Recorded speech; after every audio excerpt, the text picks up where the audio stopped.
பிரைஸ்லாம் கத்தல் சோதனங்களாக அவர் இப்போ ஊமைகளை பேசிட்டு இருக்கும்போது ஒருவன் வந்து நல்ல போதகரே, நித்திய ஜீவன் அடைவதற்கு நான் என்னை எந்த எந்த நன்மைகளை செய்ய வேண்டும் கேட்கிறான். நான் என்ன நன்மை செய்யணும்னு கேட்கிறான்.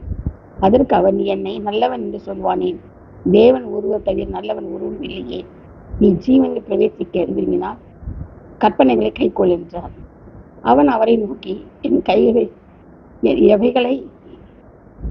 எவைகளை என்று கேட்டான். என்ன இந்த கற்பனைன்னு கேட்கிறான். அதற்கு இயேசு, கொலை செய்யாதிருப்பாயாக, விபச்சாரம் செய்யாதிருப்பாயாக, களவு செய்யாதிருப்பாயாக, பொய் சாட்சி சொல்லாதிருப்பாயாக, உன் தகப்பனை உன் தாயையும் கனம் பண்ணுவாயாக, உணத்தில் நீ அன்பு கூறுவது போல பிறத்தில் அன்பு கூறுவாயாக என்பவர்களே என்றார். இதுதான் கற்பனைன்னு சொன்னார். அந்த வாலிபன் சொல்றான் அவரை நோக்கி, இவள் எல்லாம் என் சிறு வயது முதல் கை கொண்டிருக்கிறேன், இன்னும் இடத்துல குறைவு என்ன என்று கேட்கிறான். அதற்கு இயேசு, நீ பூரண சற்குணனாக இருக்க விரும்பினால் போய் உனக்கு உண்டானவைகளை விற்று தரித்திரருக்கு கொடு, அப்பொழுது பரலோகத்தில் உனக்கு பொக்கிஷம் உண்டாயிருக்கும், பின்பு என்னை பின்பற்றி வா என்றார். பார்த்தீங்களா, எல்லாத்தையும் என்ன செய்யலாம், வித்துட்டு தரித்திரத்துக்கு கொடுன்றார். அந்த வாலிபன் மிகுந்த ஆச்சரியனாக இருந்தபடியால் இந்த வார்த்தையை கேட்டபோது துக்கமடைந்து போய்விட்டான்.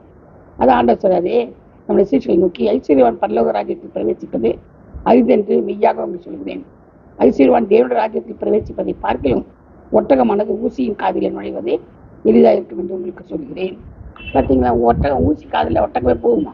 அப்போ யார் போக மாட்டாங்க? ஐஸ்வர்யவான் எங்கே போக மாட்டாங்க? பரலோக போக மாட்டாங்க. ஏன்னா அவங்க பணம் பொக்கிஷம் இங்கே தான் இருக்கும், அவங்க மனசும் இங்கே தான் இருக்கும்.